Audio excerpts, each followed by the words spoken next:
Initiation Gravation. Agora, sharing the screen. Sharing the screen. Aqui, ó, o Getúlio Vargas aqui. Não é esse o Getúlio Vargas, gente. Não é esse. Aulas. Ah, tá aqui, ó. Vargas. Cadê o Getúlio Vargas? Cadê o Getúlio Vargas? Tá aqui. O Vargas, gente. O Vargas, o Getúlio Vargas, gente. Vocês têm que anotar, gente. Vocês têm que fazer as atividades do Getúlio Vargas, que ele é muito importante. Muito bem, a gente ontem falou sobre, né, as eleições, a gente falou sobre a reação dos empresários, a gente falou do aumento do salário, né, o que o Vargas fez, enfim, né, para conseguir criar a sua política econômica nacionalista, né, de valorização dos nossos recursos naturais, e em torno da Petrobras, então, ele cria a campanha o petróleo é nosso, o petróleo é nosso, mas sério mesmo, ele criou a campanha chamada O Petróleo é Nosso. O petróleo é nosso. O petróleo é nosso. É nosso. Cara, minha letra tá ficando cada vez mais linda nesse negócio. O petróleo é nosso. O petróleo é nosso. Aí ele criou a Petrobras em 1953. E aí a Petrobras está sendo, né, do ministro Paulo Guedes, ele quer privatizar a Petrobras. Ele quer privatizar. Vamos ver o que vai acontecer, né? Mas, enfim, havia uma treta muito grande entre, de um lado, o governo teve muitos problemas. Isso aqui, moçada, esse foi um seríssimo problema, porque a base política do Vargas era o povo, os trabalhadores. E aí, quando o povo faz greve, faz manifestação contra o Vargas, ixi, cara, tô mais ou menos enrolado agora. O Vargas ficou numa situação muito complicada, difícil demais a conta. E aí, o que faz? O que vai fazer? O que vocês fariam? Aí eu não sei o que eu faria, mas enfim, o Vargas, no final das contas, então, ele teve muitos problemas. Ele já tinha. Quem são os grandes opositores do Vargas nesse momento? A imprensa. Tinha um jornal chamado Tribuna da Imprensa, que todo dia eles publicavam, muitas coisas falsas, inclusive, viu? Esse negócio de fake news, pessoal, existe desde a antiguidade. Esse negócio de destruição de reputação existe desde muito tempo. E nesse momento aqui foi o que mais rolou. Então, tipo assim, o Vargas falava uma vírgula, a galera transformava já em interjeição, transformava em interrogação, um monte de coisa assim. E o Vargas tinha que lidar com isso. Existia um lobby muito forte de empresas americanas para a exploração do petróleo e também para a exploração de outros recursos naturais. Então, essas empresas fizeram uma forte pressão, estimulando, inclusive, os empresários brasileiros a ficarem contra o Vargas. Os empresários já tinham motivos também, aqueles motivos, né, que eles, né, achavam absurdo, por exemplo, o fato de aumentar o salário mínimo em 100%. Então, acusavam o Vargas das mais vis coisas. Então, esse segundo governo Vargas foi extremamente turbulento, assim. E o Vargas já não tinha mais saúde para, de repente, dar um golpe. Ele nem tinha saúde, ele nem tinha apoio, ele nem tinha apoio, eu falei, né? Mas ele nem tinha base, assim, para conseguir fazer um novo golpe. Não tinha, absolutamente. Se o anticomunismo, lá em 37, quando ele deu o golpe, que assumiu, começou a fazer o Estado Novo, neste momento, na verdade, quem estava acusando quem de comunismo era a oposição. A oposição estava dizendo que o Vargas era comunista. Olha que inversão de valores, né? Lembrando bem que é o seguinte, nesse momento, em 1950, está rolando a Guerra Fria. E essa disputa ideológica entre capitalismo e socialismo, ela se repete aqui no Brasil. Tem uma coisa muito importante também, por favor, anotem essas coisas que eu estou falando, que só estou falando coisa importante, moçada. Eu estou falando para vocês coisas que vão cair no Enem. Eu sei o que vai cair no Enem. E quando cair no Enem, vocês vão me chamar lá nas redes sociais e falar assim, Edmar, obrigado, eu estou mandando aí um depósito de 50 mil reais porque eu passei no vestibular de medicina, porque você deu a chave da descoberta do que caiu no Enem. Então, isso vai cair no Enem. O que vai cair no Enem? O anticomunismo. Pessoal, é o seguinte, o Brasil, politicamente falando, e economicamente falando também, socialmente também falando, ou seja, então, politicamente, economicamente, socialmente, o Brasil é bastante conservador. Aí, Edmar, você está fazendo juízo de valor? Não, não estou fazendo juízo de valor, não. Não é conservador, chamar alguém de conservador, é uma constatação política, tá? Não tô, inclusive, nem estou dizendo se isso é bom ou ruim, tá? Por que conservador? Ele mantém determinados grupos ou determinadas composições sociais e políticas para determinados grupos. Então, isso é conservador, né? Uma visão conservadora do mundo. A manutenção de determinados grupos no poder, manutenção de certos privilégios, por aí vai. Muito bem. O conservadorismo brasileiro, diante da menor ameaça da sua posição, ele reage, né? E uma das melhores armas que o conservadorismo tem para atacar é justamente acusar os seus opositores de comunismo, de comunista, enfim, né? Então, o anticomunismo no Brasil se casou bastante com o conservadorismo, né? E o conservadorismo se manifesta na política, se manifesta na economia, na sociedade, na religião, e tudo isso se mistura no final das contas quando é conveniente.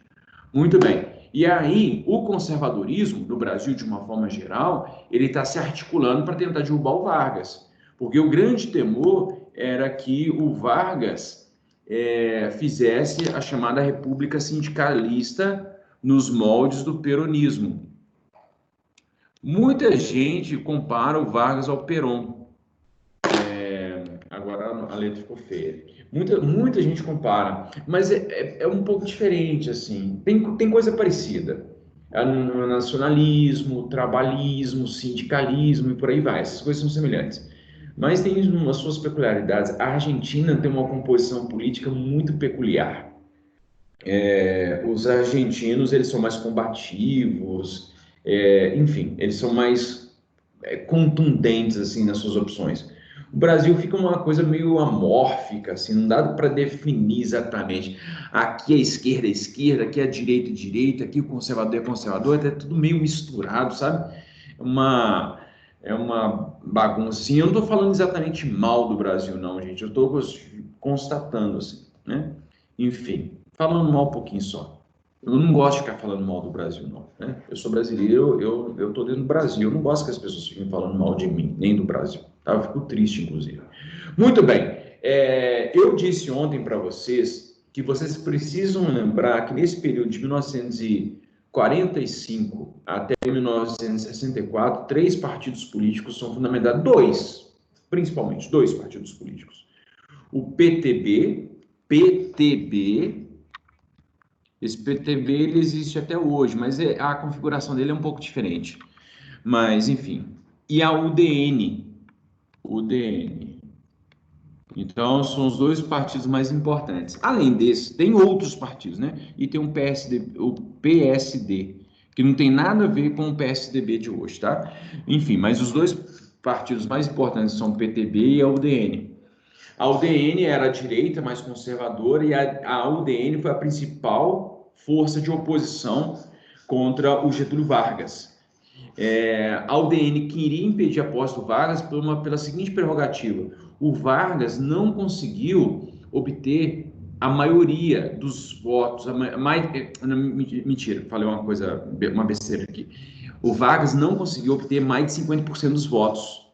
Ele obteve 48% dos votos na eleição de 1950.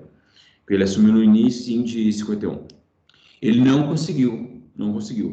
E aí a UDN se articulou. Mas aí o Supremo Tribunal Federal, não, pode parar com essa palhaçada aí, tá? Pode parar com essa palhaçada. E aí, inclusive, também teve uma figura muito importante que garantiu a posse do Getúlio Vargas, que foi o Eurico Gaspar Dutra. O Eurico Gaspar Dutra tinha uma popularidade baixa, mas ele era uma figura muito respeitada, principalmente no Exército. Ele era um general, né? Então, aí o Eurico Gaspar Dutra falou assim, pode parar com essa palhaçada aí também, porque os militares estavam se articulando também por detrás da UDN. Em 1950, 1951, já havia rumores para tentar um golpe militar, para se implementar um governo militar no país. Bem, de onde saiu isso? Dos próprios militares, obviamente, mas também do fato de que os americanos, os norte-americanos, os Estados Unidos, estavam treinando membros do exército para combater o comunismo. Então, assim, os Estados Unidos atuaram de forma muito explícita e às vezes de forma implícita nos bastidores para articular forças para impedir o surgimento do socialismo, de um movimento socialista aqui no Brasil. E aí qualquer coisa que pudesse aparentar políticas que se aproximassem do socialismo era duramente combatida. Então, pelas forças conservadoras. Por isso que eu estou dizendo para vocês que isso é importante, gente. O conservadorismo político, ele se articula muito fortemente ao longo do século XX para impedir que outros grupos progressistas, por exemplo, assumissem o poder. Então, e aí, quando um cara é mais moderado, ele já é chamado de comunista. Ele já é chamado de comunista. Eu vou dar um exemplo aqui de uma coisa que aconteceu recentemente.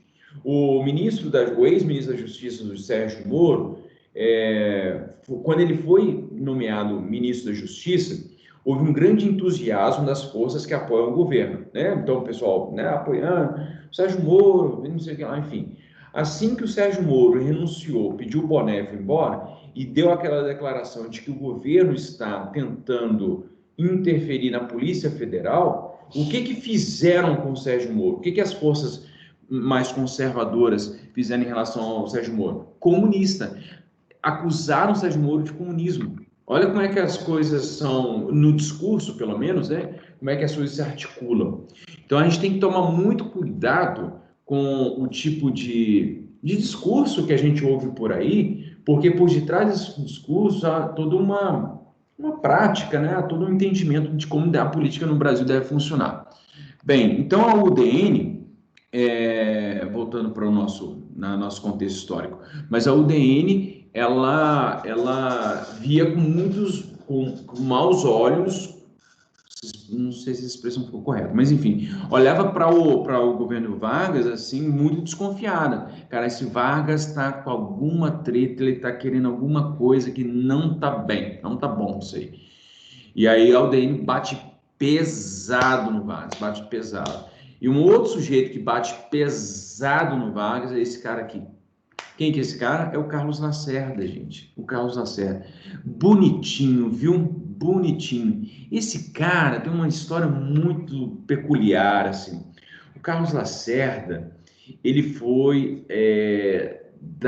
ele era comunista. Ele foi comunista, cara. Ele foi comunista. Ele era do movimento da juventude comunista e depois ele pegou um ranço com o comunismo. Ele era um ranço. E aí se tornou um anticomunista feroz. E vai ser a principal força de oposição contra Vargas. O Carlos Lacerda, esse homem, era dono do jornal Tribuna da Imprensa, que era o principal órgão de oposição ao Vargas. Publicava muitas propagandas, muita fake news, assim, mas na cara dura, sem problema nenhum. Não tinha nenhuma vergonha em publicar as notícias falsas. E aí o que acontece? Aí que a gente vai entrar num ponto muito delicado, num ponto muito nevrálgico. O que acontece é o seguinte: o Carlos Lacerda, todo dia, ia lá no jornal e metia o pau no Vargas. Ali em 1954, em meados de 1954, a situação do governo Vargas estava muito difícil mesmo. Os militares estavam se articulando, as forças conservadoras estavam se articulando contra o Vargas e por aí vai. Muito bem. O chefe da guarda pessoal do Vargas se chamava Gregório Fortunato. O Gregório Fortunato contratou capangas para matar o Carlos Lacerda. E aí, beleza, o Carlos Lacerda estava um dia chegando em casa, e aí, enfim, o Carlos Lacerda sabia que ele poderia sofrer algum atentado, então ele sempre andava com com, com ele sempre andava com guarda-costas, né? E um dos guarda-costas do Carlos Lacerda era um major do Exército, era um major, o Rubem Vaz. O Rubem Vaz era um major e ele estava fazendo a guarda, então, do Carlos Lacerda. Aí, de repente, o Carlos Lacerda lá chegando em casa tal, e de repente começa o tiroteio. E aí, esse tiroteio foi feito pelo Capanga, lá contratado pelo Gregório Fortunato, e no final das contas o Carlos Lacerda toma um tiro no pé. Dizem as más línguas que ele próprio que deu tiro no pé, né? Mas enfim. Mas e o major Rubem Vaz acabou sendo assassinado. E aí é assassinado,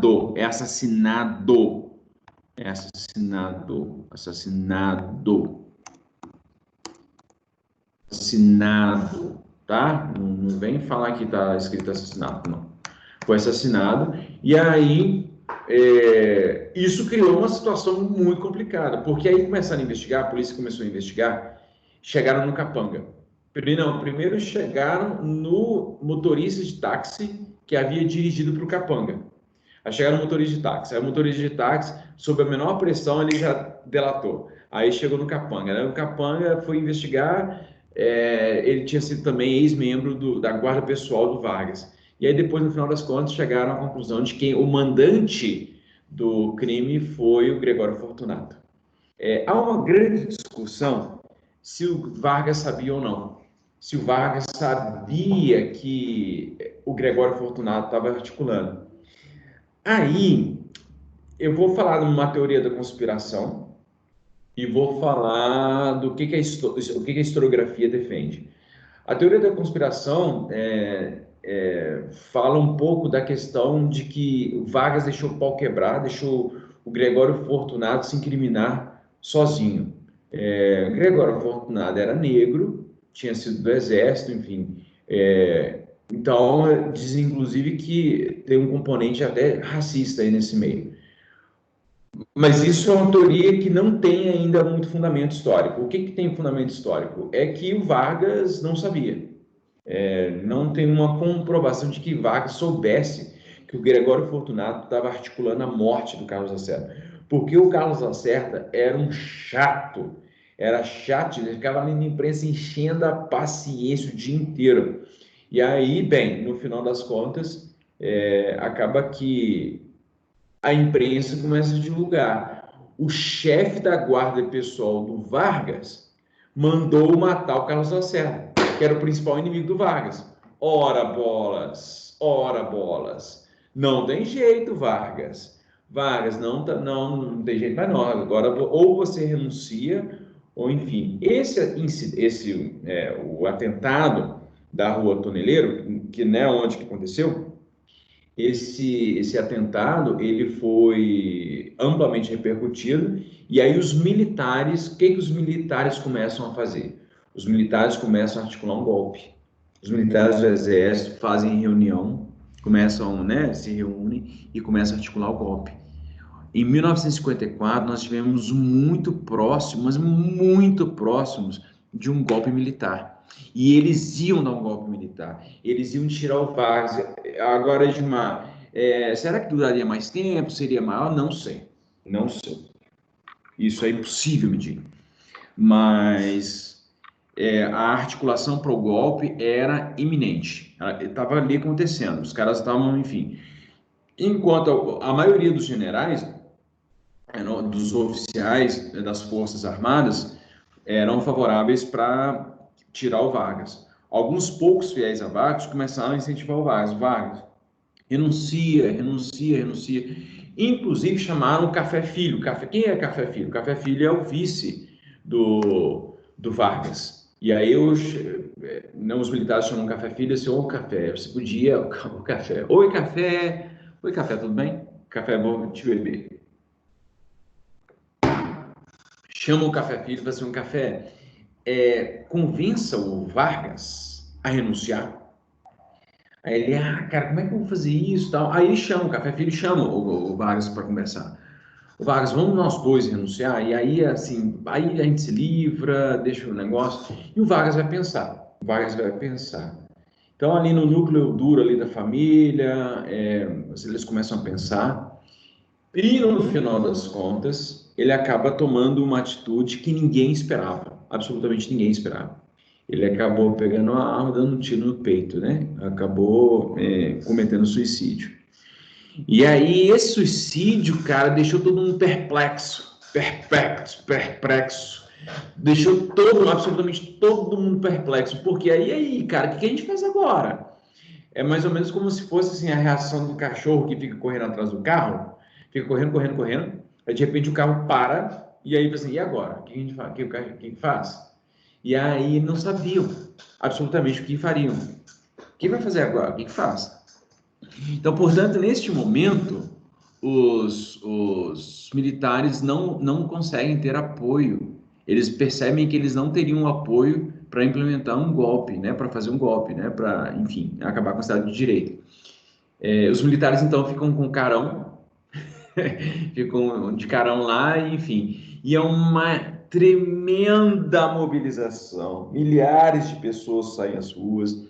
E, inclusive, essas pessoas que saem à rua começam a criticar muito o Carlos Lacerda, os militares, as forças conservadoras.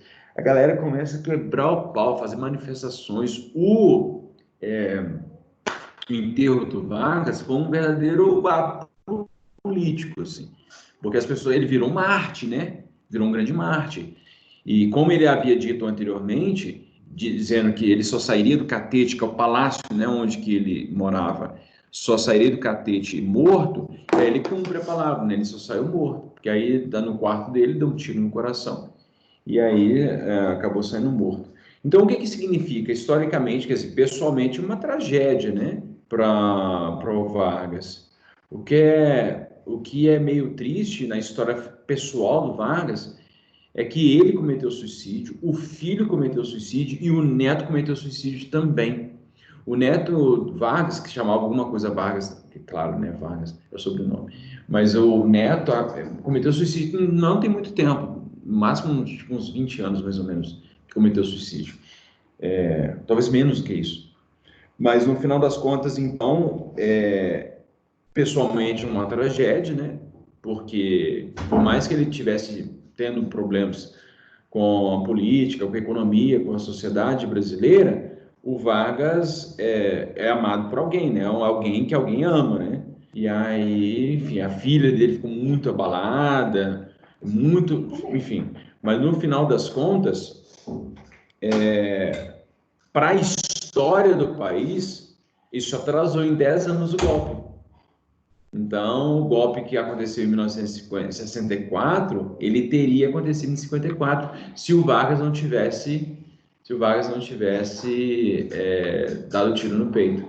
Então, no final das contas, o suicídio do Vargas faz com que... Ixi, já voltei. Tinha saído aqui, mas voltei. O suicídio do Vargas. Oi, Maria Fernanda.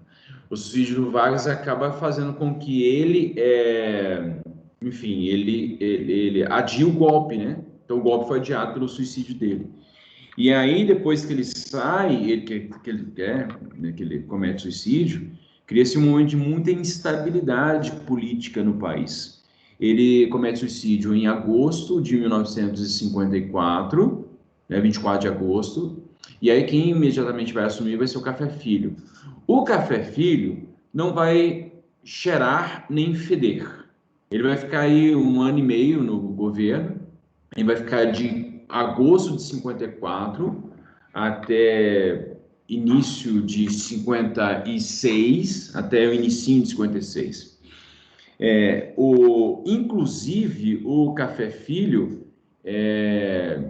tem um determinado momento ali que ele é pressionado, ali por volta de novembro de 1955, ele é pressionado, finge que passou mal, tal, e as pessoas não acreditam muito que ele quer, enfim, né, que está acontecendo, e acaba que o general Henrique Teixeira Lott, que vai assumir, que vai ali tomar as rédeas do governo ali.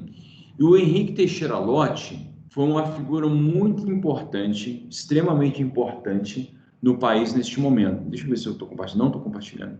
Deixa eu abrir o outro slide aqui. O Henrique Teixeira Lott, ele que vai garantir que as eleições acontecem ali no finalzinho de 1955,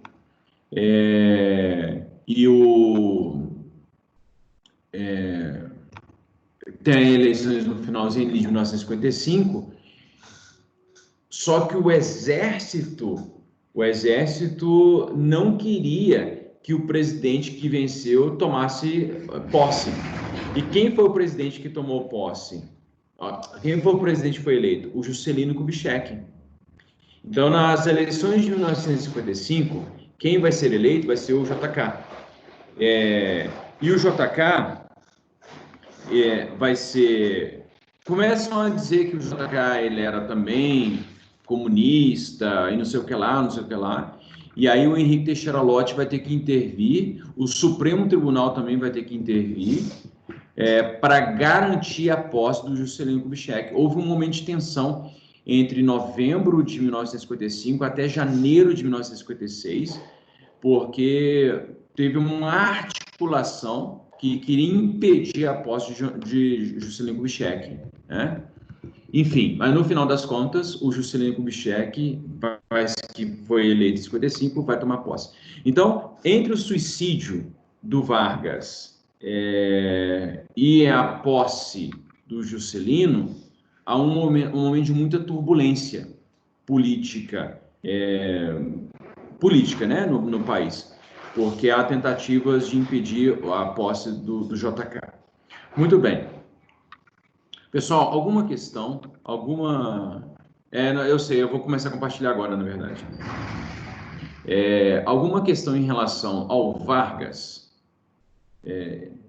Eu acabei que eu não peguei do outro computador os slides porque são só três ou quatro slides só, do Café Filho, e aí depois eu compartilho com vocês, tá? Mas enfim, é só lembrar que entre o suicídio do Vargas e o governo do Juscelino Kubitschek é um momento de muita instabilidade política.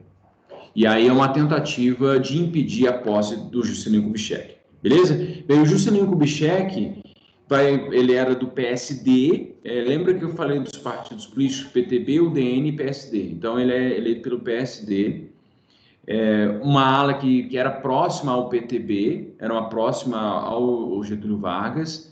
Então, o Juscelino é um cara que também vai marcar bastante a história política do país. Agora que eu vou começar a compartilhar. O JK é uma figura muito importante para os rumos da política do país, extremamente importante. Aqui nós temos os três próximos presidentes, né? De 56 a 64. O Juscelino ficou no poder entre início de 56 até o início de 61. O Jânio Quadros vai ficar do início de 61 até agosto, setembro de 61. E aí o João Goulart vai ser uma bagunça. Vai pegar ali agosto, setembro de 61 e vai ficar até março de 64. Então, são esses três presidentes aí. O governo do Vargas, o segundo governo Vargas principalmente, e esses três governos aqui são os governos que a gente chama de populistas, tá? Então, o populismo foi um fenômeno político brasileiro. Não só acontece no Brasil, acontece em outros lugares também, em que o político, o presidente principalmente, ele faz um constante uso, uma constante utilização de um vocabulário, de uma narrativa, de uma prática para se aproximar do povo, tá? Então, assim, a todo momento ele faz esse constante apelo, ele utiliza determinados recursos simbólicos, semióticos, para se parecer com o povo, né? Por exemplo, o Jânio Quadros, ele chegou a, né, isso é meio boato, assim, mas é uns boatos interessantes. Ele sempre vestia paletós bem velhos para se parecer com a população. Olha que preconceito. Mas ele se vestia paletós velhos, jogava farelo de pão nos ombros para parecer que estava com caspa, enfim. Então ele tomava algumas atitudes assim, ao invés de mandar memorando, enfim, né? Meu Deus, estou pensando em calculadora. Não é digitar, não. Máquina de escrever, escrito, né? Enfim, né? Digitado mesmo, digitado. Ao invés dele mandar escrito na máquina de escrever, ele escrevia num pedaço de papel de pão, assim, os memorandos. Ele ia mandar um recado para o ministro, sei lá, das Relações Exteriores, ao invés de mandar um comunicado oficial, ele mandava um recadinho num pedaço de pão. Enfim, era uma coisa meio tosca, assim. O Jânio Quadros, ele tomava algumas atitudes na área dos ortodoxos. Quem se parece com ele em alguns hábitos, assim, meio heterodoxos, é o presidente atual, né? O Jair Bolsonaro, que também aparece de vez em quando. Já tem foto dele, assim, de chinelo, com um paletó em cima de camisa de time de futebol. Então, algumas práticas, mostrando, portanto, que o governo atual, ele se utiliza também de uma narrativa populista também, né? Enfim, né? Mas não foi só ele não, tá? Não é só há um populismo no Lula também, bastante interessante. A Dilma menos, o FHC menos, o Temer nada, enfim. Mas depois do populismo, alguns presidentes recorrem também a essa estratégia para tentar se firmar e ganhar popularidade, né? Porque o grande objetivo é ganhar popularidade. Bem, vamos falar do primeiro presidente dessa era, né? Dessa era depois do Vargas. O Kubitschek ficou ali de 56 a 61, né? Do início de 56 até o início de 61. E o Kubitschek é um dos presidentes mais importantes do país. Você concordando ou não com o que ele fez, tá? Não estou dizendo que ele foi bom presidente, nem ruim. Eu estou dizendo que ele foi um presidente importante para o país. Havia um grande otimismo, de uma forma geral, da sociedade em relação ao governo do Juscelino Kubitschek. Grande otimismo. Porque ele prometia que o Brasil iria se desenvolver 50 anos em 5. Esse era o slogan, um dos slogans, né, do JK. 50 anos em 5. O Juscelino Kubitschek, você sabe, ele é mineiro, né? Ele é de Diamantina, foi prefeito de Belo Horizonte, foi governador de Minas Gerais, ele foi médico da Polícia Militar, ele era médico. O Juscelino era médico, olha só. Se vocês que vão formar em medicina daqui a uns anos, serão colegas do Juscelino Kubitschek, né? Então, ele era médico, olha só. Não sei se era bom médico, mas ele atuou, ele praticou medicina, né? Bem, mas o Juscelino Kubitschek, no final das contas, acabou entrando na política. E aí, enquanto ele, inclusive, ele era prefeito aqui em Belo Horizonte, governador de Minas, ele estabeleceu uma parceria com o Oscar Niemeyer. E essa parceria prosseguiu por toda a vida, né, do Juscelino, até durante a vida pública do Juscelino, né? Porque no final das contas o Niemeyer acabou fazendo um projeto arquitetônico da Pampulha, fez várias outras obras. Tem muitas obras do Niemeyer que são escondidas. Aqui na Zona Oeste, por exemplo, tem 2 prédios que foram projetados por Niemeyer e quase ninguém sabe. Tem um aqui na Silva Lobo, inclusive. Ele é bem escondido, assim. E tem um aqui pertinho de casa também. A gente podia fazer, né, uma excursão para lá. Mas, enfim, tem 2 prédios aqui, além do complexo arquitetônico. E tem, mais recentemente, né, com o Aécio Neves. O Aécio Neves, ele fez a cidade administrativa, né, que foi projetada pelo Niemeyer também. Enfim, fechando parênteses. O JK, ele convergia um grande entusiasmo, a sociedade tinha um grande entusiasmo em relação a ele. Ele era um cara articulado, era um cara conciliador. Os políticos mineiros, de uma forma geral, os políticos mineiros que nasceram aqui e fizeram carreira política aqui, geralmente eles são conciliadores. Geralmente. Aí você fala assim, e a Dilma? A Dilma não é. A Dilma, apesar de ter nascido aqui em Belo Horizonte, inclusive, a Dilma, a carreira política dela, ela fez muito mais no Rio Grande do Sul do que aqui, né? E acaba que, portanto, ela não tem essa mesma habilidade conciliatória que outros políticos mostraram. Por exemplo, o Juscelino era um cara conciliador, o Afonso Pena, que foi presidente do Brasil entre 1906 e 1909, era um cara conciliador, o Tancredo Neves era um cara conciliador, o Itamar Franco era conciliador. Então, são todos políticos, presidentes, pessoas que foram, né, presidentes políticos, desculpa, presidentes do Brasil, que eram os caras conciliadores. O que isso significa, Gilmar?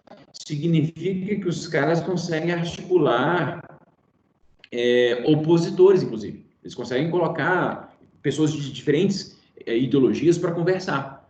Então, enfim, né? E o Juscelino fez isso também. Como ele é do PSD, então ele tinha apoio de gente da UDN e tinha apoio de gente do PTB. Então ele conseguiu fazer esse malabarismo, né? Bem, neste momento de 1956, o Brasil estava vivendo um entusiasmo havia grande expectativa em relação ao Juscelino. Então ele veio tapar o buraco deixado, por exemplo, pelo Vargas. Tanto é que muitas vezes ele é comparado ao Vargas. Bem, e o Juscelino, mas só que ele tem uma política econômica diferente do Vargas. O Vargas é corporativista, o Vargas é nacionalista. O Juscelino tende mais para o liberalismo. Então, o que o Juscelino faz? Ele abre a economia do país. E ele, então, permite a entrada de várias empresas estrangeiras, inclusive as automobilísticas, né? Então, por isso que ele aparece aqui, bonitinho, né? Bonitinho, JK, aqui nesse carrinho. Porque uma das indústrias mais beneficiadas com as políticas que ele fazia foi a indústria automobilística. Então, ele abre as portas, mas assim, venham todos vocês que querem produzir automóveis aqui no Brasil. E aí, ele, então, estimula, né? Há um estímulo também de consumo de eletrodomésticos, né? O Brasil tem uma longa tradição de políticos que acreditam que a melhoria do país está no consumo de eletrodomésticos, né? Isso, inclusive, está presente até no governo Lula, por exemplo, né? Quando há um forte consumo de eletrodoméstico, máquina de lavar, televisão de LED, computador, telefone, por aí vai. Enfim, mas isso estava lá presente lá no Juscelino, né? Consumo de eletrodomésticos. Neste momento, coincidentemente, olha só que maluco, o cara sobe ao poder e fala assim, gente, nós vamos crescer 50 anos em 5. O pessoal, nó, o JK é cabuloso, mano. O cara é cabuloso. Aí o que o JK faz? Mano, vou construir Brasília, vou construir uma nova capital para o país. E os caras, que isso, cara? Vamos integrar o Brasil, a gente vai fazer uma grande integração. Esse sonho de integração nacional, embora já existisse desde o período colonial, um dos primeiros caras que vão falar sobre isso é o Afonso Pena, inclusive. O Afonso Pena também é mineiro. O Afonso Pena vai viajar o país inteiro, inclusive. O Vargas também fez isso. O Vargas também ficou visitando um monte de lugar, né? O país inteiro. O Juscelino falou, não, agora eu vou fazer mesmo. Então, o Juscelino vai lá e leva a capital para o Planalto Central, né? E constrói Brasília. Ele não, ele mandou construir. Quem construiu foram os operários. Foram os operários vindos do Nordeste que construíram Brasília, né? E Brasília está lá, né? E aí, depois eu vou falar de Brasília. Bem, nesse momento em que há um grande entusiasmo, a nova capital sendo construída, as pessoas todas dizendo, cara, o JK é muito bom, hein? Muito bom. A imprensa, de uma forma geral, assim, vamos ver o que o cara tá fazendo, enfim. Daí, o Brasil vence a Copa do Mundo de 58, pela primeira vez o Brasil vence uma Copa do Mundo. Isso é de um grande entusiasmo. Então, o otimismo que já existia de forma latente ali, estava ali, né? Mas aí com a Copa do Mundo, que é isso, cara? Agora o Brasil, ninguém segura mais o Brasil. O Brasil vai colocar os Estados Unidos no chinelo. Quem é Estados Unidos perto do Brasil? E aí, então, esse entusiasmo, ele vai ser, né, confirmado com essas coisas que acontecem. A TV começa a ser popularizada. E aí, olha só que interessante. O Vargas populariza o rádio. Então, o Vargas é o cara do rádio. o Juscelino começa a ser o cara da televisão. Então a televisão começa a se popularizar. A televisão, as transmissões, enfim, né, o aparelho, né, de TV começa a se popularizar também. E aí, com isso, o JK começa, enfim, né, ele também está entusiasmado. Entretanto,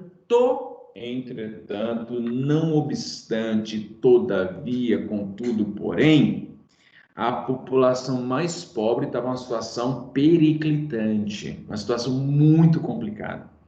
Então, como é que a gente pode resumir inicialmente assim o governo do Juscelino? Por um lado, é um cara extremamente empreendedor, né? Ele estimula a indústria automobilística, a indústria de eletrodomésticos e por aí vai. A abertura econômica que ele faz é muito diferente da abertura lá do Eurico Gaspar Dutra. O Eurico Gaspar Dutra faz um negócio de forma irresponsável, vai esgotar as reservas cambiais do Brasil, inclusive. Agora, o JK, ele já faz uma coisa mais ponderada, embora vai ter consequências econômicas para o país inteiro. Mas, enfim, o JK ele já faz isso de uma forma mais ponderada, mais equilibrada, enfim. Mas, de uma forma geral, a população, os programas sociais de JK não foram bons. Os programas sociais. Então, por um lado, você tem né, um desenvolvimento, um crescimento econômico, inclusive, do país, mas a microeconomia, aquela microeconomia que é o sujeito que ganha um saláriozinho e vai comprar ali um pão na padaria, essa economia, ela está comprometida, principalmente das famílias mais pobres. E neste momento está acontecendo um fenômeno muito importante, iniciado a partir de 1930, que é o êxodo rural. E ele está se intensificando neste momento. Então a galera está vindo para a cidade, e chega na cidade, e aí? Não tem infraestrutura, não tem saneamento básico, não tem escola, não tem transporte público, não tem, enfim, toda essa estrutura que as pessoas precisam minimamente para garantir uma vida minimamente digna, não tem. Então a população pobre está sofrendo aí com a falta de políticas sociais do Juscelino. O Vargas fez um pouco mais, o Vargas fez lá as leis trabalhistas, enfim, mas também parcialmente. Então, por mais que o Vargas e o Juscelino fossem presidentes bastante populares, e eram também populistas, a população mais pobre não foi atingida de forma substancial pelas políticas econômicas tomadas por esses presidentes, né? Então, essa que é a questão. Mas o JK foi, por isso que eu falei que o JK foi um cara importante. Então, ele faz coisas interessantes. Por um lado, é um cara empreendedor. Por outro lado, ele tem muitos limites. A política que ele adota, a política social, a política econômica, tem muitos limites, né? Enfim, dá tempo de ir mais um. Bem, e aí o que acontece? O espírito empreendedor, aqui ele dando uma palestrinha, né, mostrando, inclusive, onde que ele colocaria Brasília, né, para fazer uma integração nacional. A questão a questão de Brasília era para fazer com que o país se integrasse melhor a essas áreas remotas aqui. Inclusive, depois da construção de Brasília, há um forte fluxo migratório do Nordeste, mas também, principalmente do Sul, da galera do Sul. Os gaúchos começam a ir para o interior do Mato Grosso do Sul, Mato Grosso, Rondônia e por aí vai, a partir desse momento. E nesse momento, inclusive, esses atuais estados nem eram estados, era só unidade da federação. Bem, eram territórios federais, melhor dizendo. Aqui ele está mostrando um mapa rodoviário e mostrando, na verdade, enfim, né? Alguém tinha dito isso, eu acho que se eu não estiver enganado, foi Washington Luiz, governar, reconstruir estradas. E o Juscelino Kubitschek, ele aproveita-se disso, então ele começa a investir bastante. Já que ele trouxe a indústria automobilística para o Brasil, então ele começa a investir nas estradas. Aí a gente perdeu uma chance, inclusive, que tinha começado lá com Afonso Pena. O Afonso Pena investiu bastante em ferrovia. Aqui a gente deveria ter investido em ferrovia. Se vocês conseguirem descobrir uma máquina do tempo, quando o JK assumir, vai lá no JK e fala, mano, construa ferrovia. As rodovias, claro que tem que existir, obviamente, e melhorar, né, as rodovias, mas elas não contam de transportar aquilo que a gente precisa de ferrovia. Bem, última coisa que eu vou falar. A gente pode caracterizar o governo do Vargas como nacional trabalhista.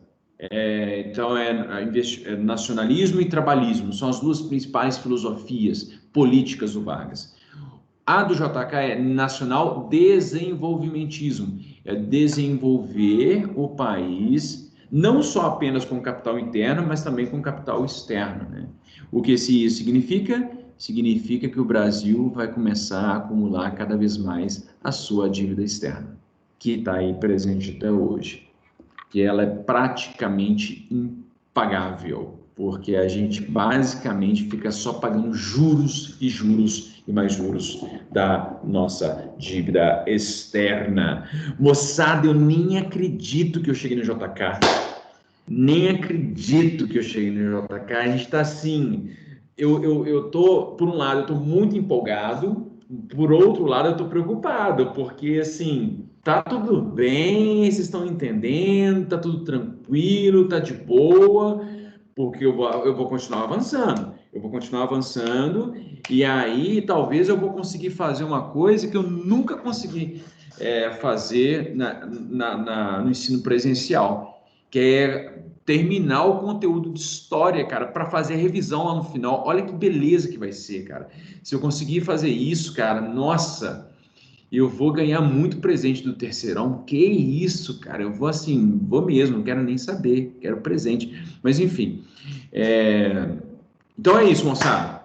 A gente vai amanhã, não, né? Na próxima semana eu vou deixar